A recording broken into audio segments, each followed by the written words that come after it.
अख्खी रात्र गाडीमधून प्रवास करून सकाळी 4:30 वाजेपर्यंत आम्ही स्वामींच्या मंदिरात पोहोचलो आणि 5 वाजताच्या आरती करून आम्ही परतीचा प्रवास सुरू केला.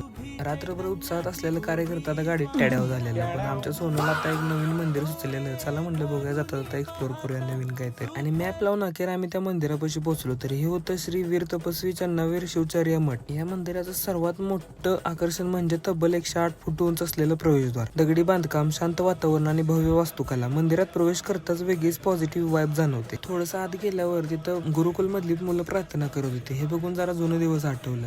मंदिरामध्ये आत फिरल्यावर थोडीशी अशी माहिती मिळाली की श्रावण महिन्यात व महाशिवरात्रीला ह्या मंदिरात खूप गर्दी असते. आणि दुसरी गोष्ट म्हणजे हे मंदिर सगळं भगवान शिवशंकरांना समर्पित आहे, त्यामुळे इथे सगळी शिवलिंगच बघायला मिळते. केदारनाथची सुद्धा इथं प्रतिकृती आम्हाला बघायला मिळाली. सगळ्या देवांचं दर्शन घेत आम्ही मागं पोहोचलो. मंदिरामध्ये दिसणारी ही भव्य मूर्ती आहे चन्नावीर शिवचार्य महाराज यांची. लिंगायत समाजामध्ये यांना मोठे आध्यात्मिक स्थान आहे आणि भक्त त्यांना अत्यंत श्रद्धेने मानतात. मूर्तीच्या समोरून ते सापाच्या तोंडासारखं जे प्रवेशद्वार आहे त्यातून आत गेल्यावर आम्हाला 108 शिवलिंग बघायला मिळाले. आता तिथून मूर्तीकडे बघितलं की मूर्ती एवढी मोठी दिसत होती की बासच.